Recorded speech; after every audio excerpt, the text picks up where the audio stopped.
Hey, Vern. Hey guys, Vern Danke. Today I decided it would be great to get outside to do this vlog in the place that I love the most, and that's here in the Philippines. Now, I was able to see a post from a friend, and we'll call him Pete. Now, Pete recently posted that he is eagerly awaiting the chance to come here and live in the Philippines and experience this life. Now, Pete was like me. He spent a little time here. He came here about, I'd say, a year ago and spent maybe a couple weeks here. And what happens is when you step outside your comfort zone, you become awoken. You wake up out of a coma, out of a slumber, out of whatever it is that's keeping you in the same mindset, the same fluctuation. And once you can get out of that, it's like, whoa, there's more to life than what we've been taught. There's more to life than having the house, the car, the picnic with the neighbors, and becoming the status quo type person that society tells you that you have to be or have to find happiness. And the reality is once you reach that plateau, you realize that it didn't bring complete happiness. There's something really missing, and what is that? And that's what today's vlog is about. So for me, I didn't start out with great means by any means. My father raised my sister and I, and he took off when I was 15. So I had to start out with nothing, working, really crap jobs and kind of build my way up and develop skills to where I had a value, I had a worth. And when I was climbing that ladder, there were things that I wanted, of course. I wanted the cool car, and I had many cool cars.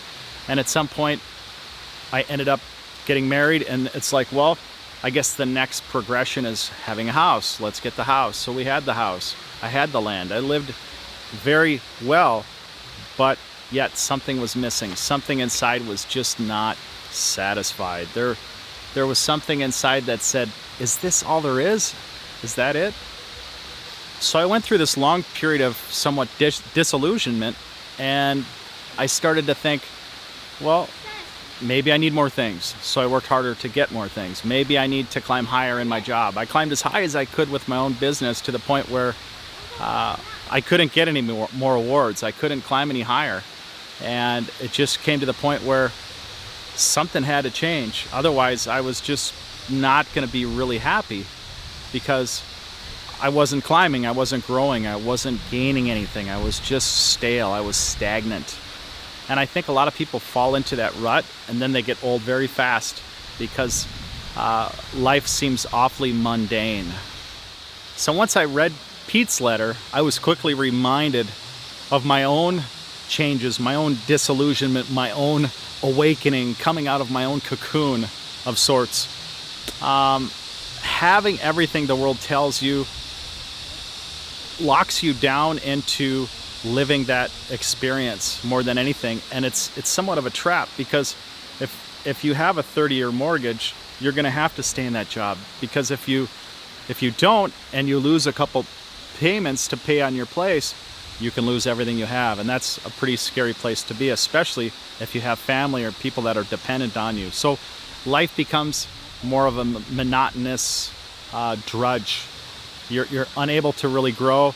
You're unable to experience a lot of things that you would if you didn't have things that were holding you so tightly. And that's where I was. That's right where I was. I had the house, I had the land, I had the cars, and I hit a plateau and I wasn't happy. When I read Pete's letter, he's at the same place that I was, and he's starting to get rid of his stuff. And you realize when you're getting rid of it, how freeing and liberating it is. The things that you thought you were holding on to that were going to bring you joy, they were only holding you back. They're just holding you to one place, to one position. And you realize that your freedom is more valuable than any of those things. And that's when you start to really learn and grow. And you start to take off, I think, as a person. So every day I wake up and everything's different here. The air, the food, the people, the clothes, it's all different. It's just all different. And you feel alive when there are so many differences because you're not going through the same motions every day. And to me, I love it. I wouldn't trade it for anything in the world. To me, this is home. And if this home gets to the point where it's too mundane, then I find another home. But it works. It really works for me. And I recommend to anybody, if you hit that plateau and life just doesn't have the meaning, you got to step out. You got to cross over somewhere. The Philippines might not be for you. Maybe South America is your thing. Maybe Mexico is your thing.